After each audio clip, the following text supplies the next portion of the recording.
Assalamualaikum warahmatullahi wabarakatuh. Berjumpa lagi dengan saya, Adis Marcella MPD. Kali ini kita akan membahas pembelajaran akuntansi tentang leasing atau sewa guna usaha. Selamat menyaksikan. Baik, sekarang kita akan membahas tentang leasing atau sewa guna usaha. Nah, dalam pembahasan kali ini tentang pengertian leasing itu sendiri, kemudian keuntungan atau manfaat dari leasing, selanjutnya karakteristik leasing, serta kriteria klasifikasi leasing. Nah, menurut Perpres nomor 9 tahun 2009, bahwasanya leasing atau sewa guna usaha adalah kegiatan pembiayaan dalam bentuk penyediaan barang modal, baik secara sewa guna usaha tanpa hak opsi atau operating lease maupun dengan hak opsi atau finance lease untuk digunakan oleh penyewa guna usaha selama jangka waktu tertentu. Berdasarkan pembayaran secara angsuran. Nah, kemudian apa sih manfaat dari leasing itu sendiri? Yang pertama, diversifikasi sumber pembiayaan, yang artinya ada pembiayaan lain selain dari bank gitu. Jadi alternatif lain selain dari bank. Kemudian menghemat modal. Selanjutnya persyaratan yang fleksibel, artinya itu tidak ribet ya. Kemudian biayanya lebih murah. Selanjutnya menguntungkan arus kas serta menghindari resiko keusangan barang. Selanjutnya memperoleh proteksi inflasi dan lain sebagainya. Lalu apa sih ciri-ciri dari sewa guna usaha itu? Yang pertama, perjanjian antara lessor dengan lease. Lessor itu badan yang memberikan pinjaman sewa tersebut.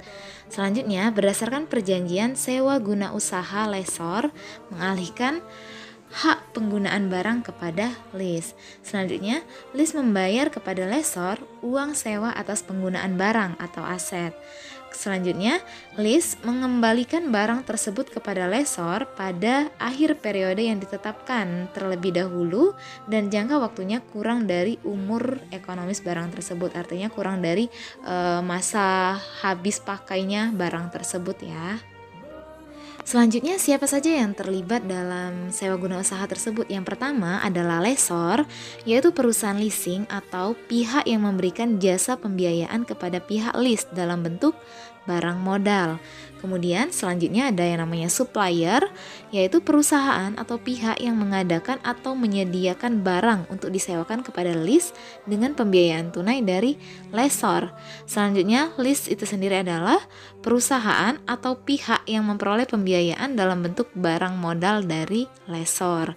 Jadi lease ini boleh individu, boleh badan ya. Selanjutnya, bank. Nah, bank ini bisa saja pihak yang terlibat secara langsung dalam leasing, tetapi menyediakan dana bagi lessor atau supplier. Tanpa bank pun bisa.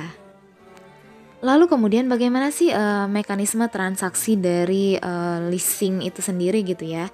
Nah, di sana rekan-rekan bisa lihat ada 9 garis panah yang menghubungkan antara lessor, lease, supplier, dan bank sebagai perantara secara boleh ataupun tidak ya. Yang pertama, mekanismenya itu adalah lease memilih barang yang akan dia sewa gunakan. Kemudian yang kedua, negosiasi pembiayaan. Selanjutnya yang ketiga itu ada commitment letter ya antara lease dengan lessor. Selanjutnya 4, penandatanganan kontrak antara lease dengan lessornya juga. Kemudian yang kelima, lessor menghubungi supplier bahwa telah terjadi kesepakatan dengan lease. Yang keenam, pengiriman barang dari supplier ke lease karena sudah dihubungi oleh lessor tadi ya bahwa sudah terjadi kesepakatan, maka supplier mempunyai kewajiban gitu memberikan pengiriman barang kepada lease. Selanjutnya yang ketujuh, penyerahan dokumen atau faktur sebagai bukti pembayaran secara kredit. Selanjutnya, pembayaran lessor kepada supplier. Dan yang kesembilan, pembayaran sewa atau lease payment. Nah, setelah rekan-rekan mengetahui berbagai mekanisme sewa guna usaha tadi, sekarang kita akan melihat kriteria klasifikasi lease atau yang sering rekan-rekan temui lah ya dalam kehidupan sehari-hari. Banyaknya lembaga finance non-bank yang memberikan alternatif pinjaman berupa uang ataupun berupa barang gitu kan. Nah, di sini kita klasifikasikan ada 3. Yang pertama itu ada independent leasing company, yang kedua ada captive lessor, yang ketiga ada lease broker atau packager. Nah, di yang pertama, independent leasing company, yaitu perusahaan leasing yang berdiri sendiri atau independen dari supplier atau produsen. Nah, perusahaan dapat memperoleh barang dari berbagai supplier atau produsen. Contohnya, ini sering ditemui lah, ada Adira, ada WOM Finance, kemudian SOF atau Summit Auto Finance. Nah, itu sering rekan-rekan temui di kehidupan gitu. Kemudian selanjutnya ada captive lessor. Ini merupakan perusahaan leasing yang didirikan sendiri oleh produsen untuk membiayai penjualan produk-produknya.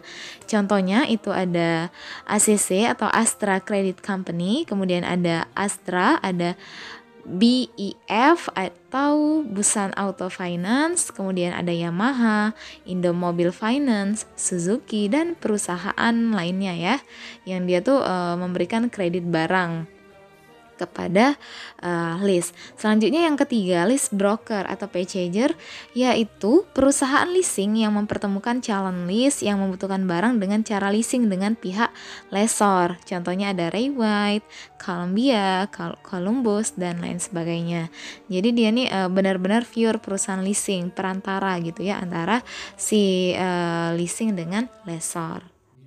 Nah, sekarang kita akan masuk ke contoh soal. Jadi cost of leased asset atau harga perolehannya itu sebesar 320 juta. Kemudian nilai sisa atau residual value atau security deposit itu sebesar 32 juta. Interest rate atau bunga itu 24,5%. Lease periode itu 3 tahun ya, dari 5 Agustus 2018 sampai ke 5 Agustus 2021.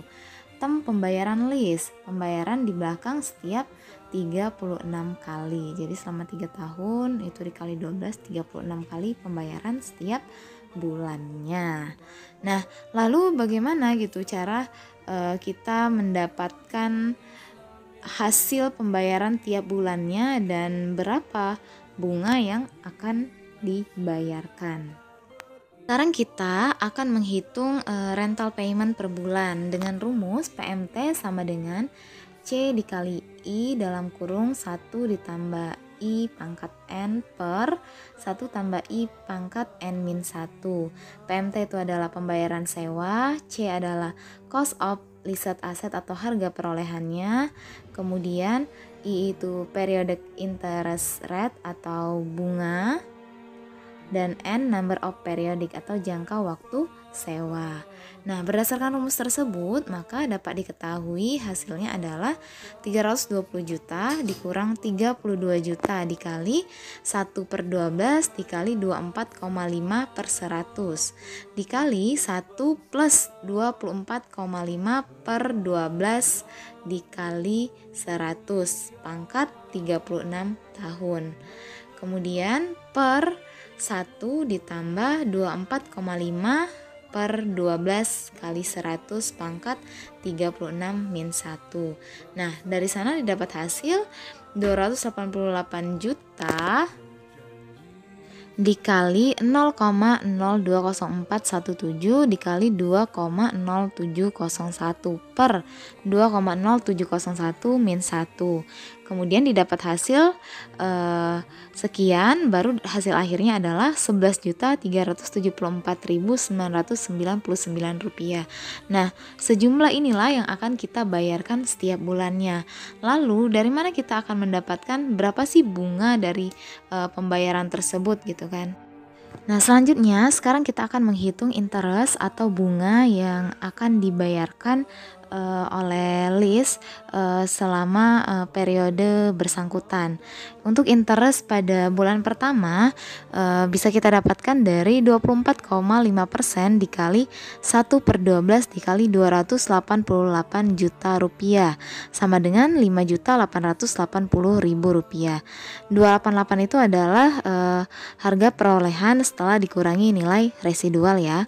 Kemudian tadi barulah didapat interest pada bulan pertama atau bunga pada bulan pertama sebesar 5.880.000 rupiah. Kemudian interest atas pembayaran lease di bulan kedua rumusnya sama, hanya saja kita kurangkan besaran sewa per bulan dikurang dengan interest pada bulan pertama, maka didapat hasil Rp5.767.810. Nah, begitu juga seterusnya sampai ke pembayaran ke-36. Ya, cukup penjelasan saya tentang contoh soal pada sewa guna usaha. Terima kasih. Terima kasih telah menyaksikan video pembelajaran dari saya. Semoga bermanfaat. Wassalamualaikum warahmatullahi wabarakatuh.